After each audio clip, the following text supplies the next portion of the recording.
Can Walker Howard legitimately win the job over Jaxson Dart? And also, coordinator of recruiting strategy, Kelvin Bolden, stops by the program. This is the Locked On Ole Miss podcast. You are Locked On Ole Miss, your daily podcast on the Ole Miss Rebels, part of the Locked On Podcast Network, your team every day.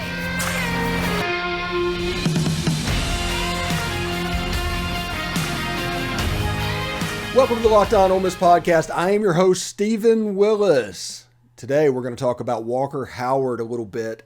Big week of basketball, and Kelvin Bolden, the coordinator of recruiting strategy, joins the show as well. But first, I do want to say thank you for making the Locked On Ole Miss podcast your first listen every day. We are free and available wherever you get your podcast, including YouTube as well. Can Walker Howard win this job? That is the question that is on everybody's mind, honestly. That is the question that everybody wants to know, because if he can, if it's as good and as close as we think it is, there's a chance for a game changer type moment for Ole Miss athletics. Walker Howard, I have told you consistently over the last few months, is probably the most talented player in the quarterback room at the moment. Now, he's probably not the best quarterback at this point, but he probably has the most upside out of everybody, and that is including Jaxson Dart, who I've told you is a five-tool player. But he is working also and performing at a high level this spring. Holes in his game are being filled up as we speak. So this could be a Jaxson Dart versus Walker Howard type role, depending on Spencer Sanders. Spencer Sanders has to come get it. Whoever loses the quarterback competition, if you want to look at this as a Spencer Sanders versus Jaxson Dart quarterback competition, you should probably know and probably understand that whoever finished third in that competition is likely going to be the third string quarterback, or finishes second in that conversation is probably going to be the second string quarterback. Because I think second string is kind of earmarked for the development of Walker Howard. Now, I've heard nothing from anybody about that stuff. That is just my opinion and how they're handling all of this situation. All that I know in spring is all three quarterbacks are getting similar reps. They all have the same chance to win the job. I know that Jaxson Dart is performing at a higher level than he did last year. And last year, we were pretty consistently saying, hey, spring training's here and the offense could be good, but. And we always said that. Luke Altmaier is in this competition, and this is a quarterback competition because Jaxson Dart is struggling. That was the conversation we were having last year at this time. That was something that was kind of, stuck on the tip of our tongue. If Jaxson Dart could just get it, turn around, this fall had a chance to be special. These were conversations that we were having this time last year. We are not having those conversations now. Everybody's saying Jaxson Dart looks really good out there. They're not saying, well, but if he doesn't turn the ball over, or if he does this, or if he does that, he'll be a good quarterback. Right now, he's just a good quarterback. He's just doing what they want him to do. And that is important for Jaxson Dart in basically completing and rounding out his game. Because as we've told you multiple times over the last 2 months, a good quarterback needs to be a well-rounded quarterback. And we had Bill Flowers on the show, and he talked about who would win this quarterbacking job. And he thought that the quarterback that got the ball out of his hands, don't hold it, don't make the offensive line struggle. If you're running RPOs, it's designed to be run quickly. Don't need to hold on to the football. Does not turn the football over. That goes without saying. Lane Kiffin absolutely hates interceptions. You can see it on his face, what he feels about turning the football over.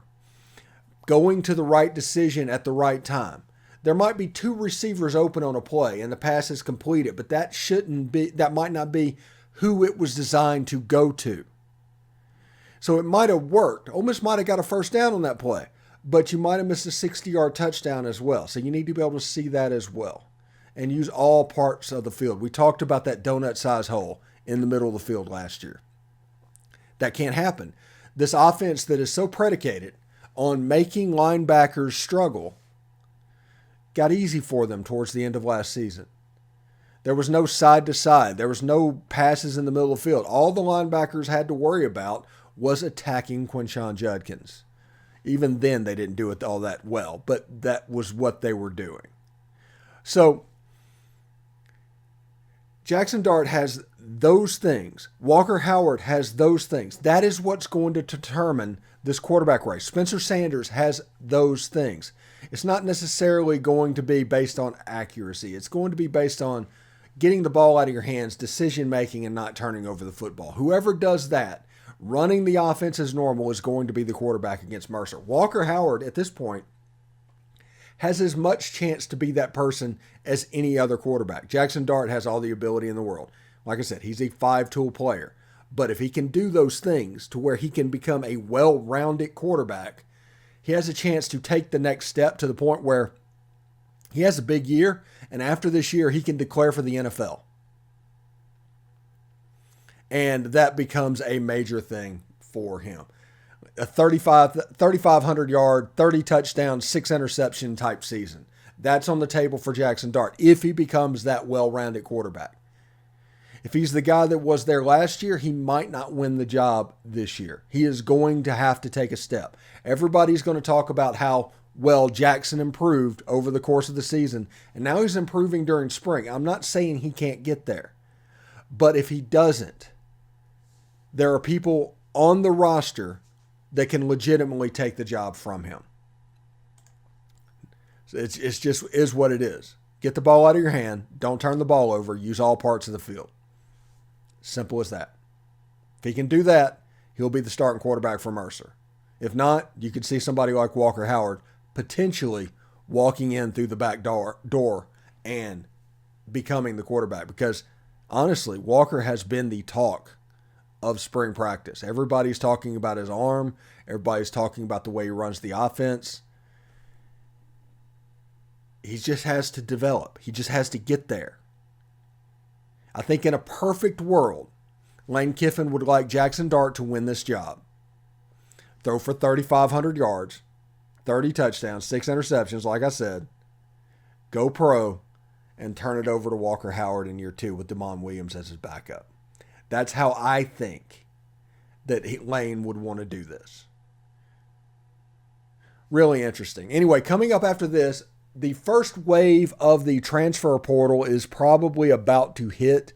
We will talk about that a little bit, not necessarily specific players, just on what we can expect from basketball in the future. Kelvin Bolden joins the show in segment 3 to talk about the 2023 recruiting class and also look at some general stuff in recruiting that Ole Miss does. So stick around for that. But right now, this show is brought to you by the FanDuel Sportsbook. The tournament is heating up. It's Final Four time, and there's no better place to get in on the action than FanDuel. It's America's #1 sportsbook. That's because right now, FanDuel is giving new customers a no-sweat first bet up to $1,000. That's up to $1,000 back in bonus bets if your first bet does not win. Then you just go to FanDuel.com/lockedon and sign up today to claim that no sweat first bet. Then you can wager on everything from the money line to point spreads to which team will be cutting down the nets, all in an app that is safe, secure, and super easy to use. Now, I realize in the state of Mississippi, you have to go to a brick and mortar casino to gamble on sports. I get that. I'm not saying there's anything wrong with that necessarily.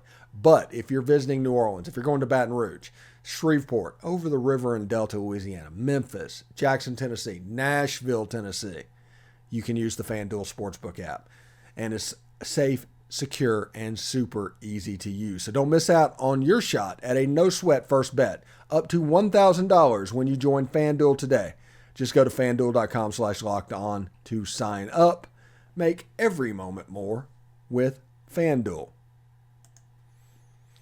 All right, thanks again for making the Locked On Ole Miss podcast your first listen every day. Make sure you check out our brand new podcast, Locked On College Basketball. It has everything you need to know about college basketball in one place.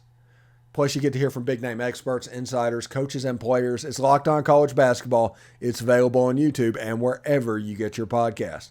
And We are moving into week 2 or 3 in the transfer portal window that is going to go through mid-May. So this is going to be a long process. It's about 6 weeks after this, okay? But we are about to enter the first wave of players that are transferring to schools declaring.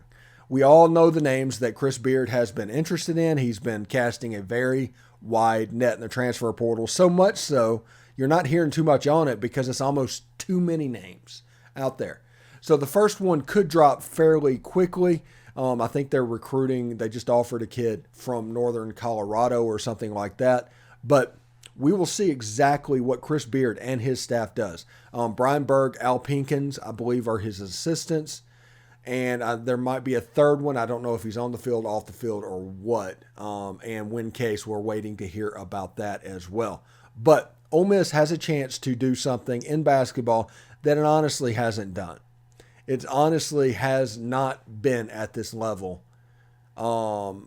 since the late 90s, early 2000s. Chris Beard has a chance to build that roster up. What you have with Chris Beard is a top 5 college basketball coach, period.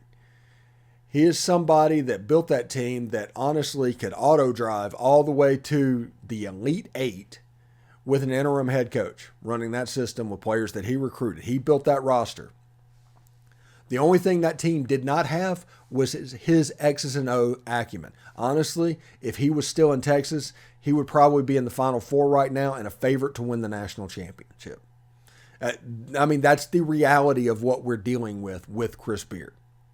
Brian Berg, who was at, I think, Georgia Southern as the head coach, got let go. He was an assistant coach with Chris Beard at Texas Tech and at Little Rock. So you can see that he's kind of putting the band back together. Al Pinkins, who was before, he was the guy that coached Reginald Buckner and Murphy Holloway, did a fantastic job. The last times that Ole Miss went to the NCAA tournament, he was here. Now he's going to be coming back. He went to Texas Tech. I don't know. I think he might have been with Beard and just stayed with the coach that went there. I don't know exactly the timing on that one, but that system that was at Texas Tech was the same one that they're going to be running here. That's the important thing to remember with Al Pinkins. So if he can coach and develop and do things in that system, he's going to be fine at Ole Miss. And like I said, we'll see with win case. We'll see. I think his name is Cinco Curry. So I'm not sure about the name. If I got it wrong, I apologize. Just kind of an old age type thing. But a really, really important week developing for Ole Miss basketball. And if you look at this tweet that got put out by Ole Miss basketball, let's have a big week. Now,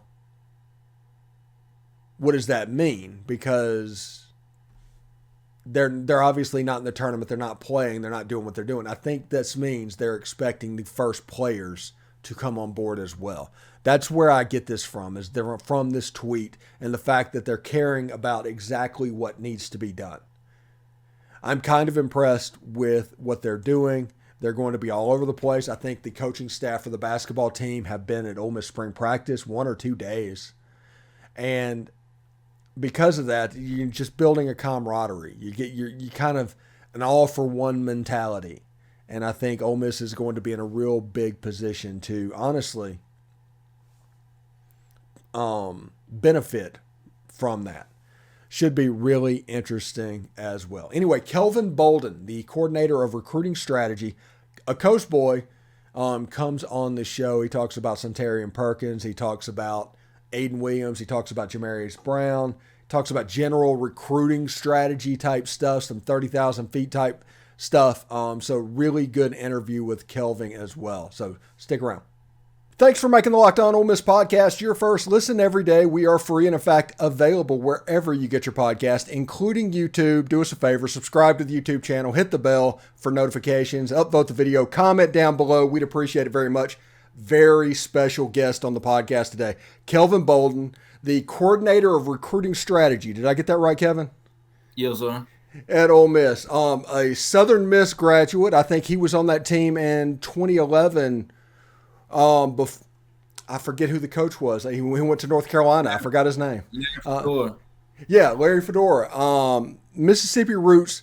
you see him all over the coast when Lane Kiffin was making his trips down there. So I think he's a coast guy through and through, but I can't confirm that. But we're going to talk starting out about the 2023 recruiting class in the state of Mississippi, mainly because I've told people for months how much of a generational talent Suntarian Perkins is. And I told you before we started recording, I don't know if he's ever stepped on a football field, including the Under Armour All-American game, when he wasn't the best player on it. Talk about Suntarian's recruitment and what Ole Miss is getting with him. I just know we're going to get a dog. He's a great kid on and off the field. He loves the game. Comes from a good family. His mom, his dad, but overall kid, man, he's going to come in, he's going to bust his tail, and he's going to work, and we know we're going to get somebody that's just ready to go right away. And he's one of those kids that's ready to go right away. He just needs a little bit of development. He's got the right coach, Coach Bolden, that's going to be right there in his corner, that's going to push him and get the best out of him. Where do you think he's going to start out? Since this is a new defensive system, honestly, from the time he was recruited, because honestly, we were going against Pete Golding through most of this recruiting cycle. So No where was Suntarian, do you think, where's he going to start out? Is he going to be kind of that husky role? Is he going to be like just an outside linebacker type? We'll see. We'll see. He gets here in May, so we'll see where he's going to fit in at, and we're going to put him in the best situation to be successful. So, it's all about putting the best guys in the best situation so they could be themselves and be successful. So I think that's the best part about this program, with Coach Kiffin and with Coach Golden coming in. We put guys in the best situation where they could be successful. So, we'll see once he gets here, adapts to everything and see where he fits in at. Yeah, fantastic. Jamarius Brown. Not many people talk about Jamarius at a Moss Point. Defensive lineman, but he did go down to the Mississippi-Alabama game and did some work. Basically, Suntarian was handling everything outside the hashes. Jamarius was cleaning up all in between there. Talk about him as a player and what Ole Miss fans might not know before fall camp. Well, I know for sure that, knowing him personally and knowing his family, his mom, Brittany, we about the same age. With me being from the coast, I just know he's a dog too. He got some stuff about him. He don't take anything from anybody. You push him or rub him the wrong way, he's gonna get after you on the field. He's grimy, he's nasty. He loves the game. And I think he's gonna be a good one where he's gonna come in and compete right away. So we're looking forward to getting him here in May and see what he does with Coach Joyner, and he definitely has the right guy in his corner for sure.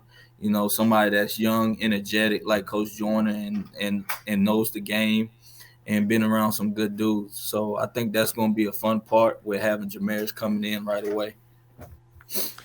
Okay, and lastly but not least at all, Ayden Williams, Mike Espy, and Shay Hodge have been on my show, and so I've heard about Ayden for a little bit of time at this point. And when I saw him at the Under Armour game, the first thing I noticed is his catch radius was higher than everybody else there. No doubt. Whenever they were just running regular drills, the things that he was making look easy for everybody else looked difficult. And he's a smooth route runner. Talk about Ayden and the potential to basically wear that number 1 jersey that at Ole Miss has become kind of the in vogue thing. Talk about him moving forward. It's a tradition, getting the best receivers in the state of Mississippi come to Ole Miss, from DK to AJ Brown, from, John Domingo, Shay Hodge, and Dante Moncrief. So, you got to keep the tradition going, and Ayden kept it going, and we're very excited about him. The crazy part about it, I offered Ayden when I was at Southern Miss when I was coaching there his sophomore year, and ever since then I built a relationship with him. And everywhere I've been at, like Florida, UCF, I done offered Ayden, and if I was still at Florida, I think it would have been a battle between us and Florida. But I'm back at home in the home state, and I couldn't have him leave the state. And I know it's down between us and LSU, and LSU was trying to pull on him hard, and We couldn't let that happen. He's a different, he's a different kid. Like I say, man, like with Perkins, with Jamarius, they all got the same thing about them. They all dogs. They got that mentality about them. They love the game. They love the work ethic. They have a great work ethic. They're a special group of kids. And they don't just they don't really like the limelight. They really like low key guys, and they really has that mindset of getting things done. And with Ayden, with him being the type of receiver he is, with the smooth route running, with the great hands, getting in and out the routes, and he's physical at the top of his routes when the DB is on him. So I think he's going to be pro ready once he gets in because of his size and the work ethic that he has. Then he's going to have a hell of a coach, Coach Nix, who's been in it for a long time and a great mentor. You could see what he did with Mingo, with Malik Heath last year. So, I think that's the best thing about having like veteran coaches like Coach Nix, to have a kid like Ayden Williams come in and be ready to be a true freshman. Okay, and I don't know if you have anything on this, but I figure I'll ask it anyway. Of the early enrollees, any freshmen they're popping? Any flashes? You have Caden Lee that's here already, a young receiver from Georgia. You have Bryson Sanders, who's here from Tennessee, the old lineman. He looks pro ready right now. Bryson, he's a big, nasty old lineman that loves the game and loves to get after it. So I'm very excited about him for sure. And you have AJ Brown, you have Braxton Myers, who's here already. So we have a good group that's here, and I'm very excited about everyone that's here now. But I'm definitely looking forward to those three that's coming in. Yes, and let's turn the page just for a little bit, and just so everybody listening knows, we're not going to get into specifics, anything, but these are some big picture type things in recruiting. Like, how does Ole Miss handle recruiting the portal versus recruiting high school players? Well, it's kind of different now. I think Coach Yo said this not too long ago. Like the lead of the lead will not choose Ole Miss right now. We have to get those in the second go round. But if you just establish a relationship and really just gel with those elites, you can get in the picture. I like to swing. I like to take my shot. So, I think I do a good job at doing that, and I think I do a good job at getting the elite on campus. So it's just all about just building that relationship. But when he goes in the transfer portal, when you got guys in the transfer portal, you have guys that's already done played in a college football game, that already done had the experience. It's like free agency, like the NFL mindset. That's why we call it pro mindset here, because of the fact that we look at it a whole different type of situation where we attack the portal and try to get guys that's ready to play right away. Let's say you're a kid, let's say from McGee. That's where I'm from, McGee. Okay. And you're a low 3-star player. And these are the type players that back whenever you signed with Southern Miss, and back when those players, they were getting D1 Ole Miss State, Southern Miss offers. But now, because of the portal, you're seeing where these 3-star players, they don't have the same opportunity in the beginning. Would you recommend that they just go to South Alabama, they go to Troy, they go to ULM, ball out, and then, hey, you can still hit that direction. If you want to go to Ole Miss, you can still get there, even though the first time around you got missed. Would you agree with that? I think everybody process is a little different. I think everybody journey is a little different. So, you never know. Some kid may go JUCO. Some kid may just go to Southern Miss and feel like, okay, I did enough here, to prove myself that I need to be in a Power 5. you know, and just make a name for myself. So, you know, everybody's mindset is a little different. Some mindsets are, okay, I'm just gonna settle in at Southern Miss and just play my 4 years there, or I'm gonna just go develop and make a name for myself, be an All-American there. Then next thing you know, I may jump in the transfer portal and try to get to the SEC. So, you know, everybody's thought process is different. So, you know, I just wish the best for anybody that, you know, decide on what they want to do. You know, either Absolutely. stick it out or, you know, jump in transfer portal, transfer to the SIP. So I like it. I like it very much, Kelvin. Thanks again for making the Locked On Ole Miss podcast your first listen every day. Make sure you check out our brand new podcast, Locked On College Basketball. Everything you need to know about college basketball in one place, plus you can hear from big name experts, insiders, coaches, and players.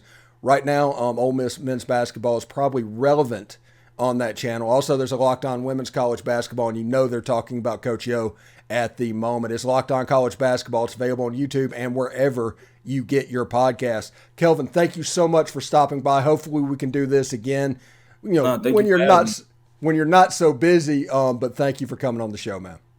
Thank you for having me. I really appreciate it. All right, take care, bud. Howdy, Todd. Yes, sir.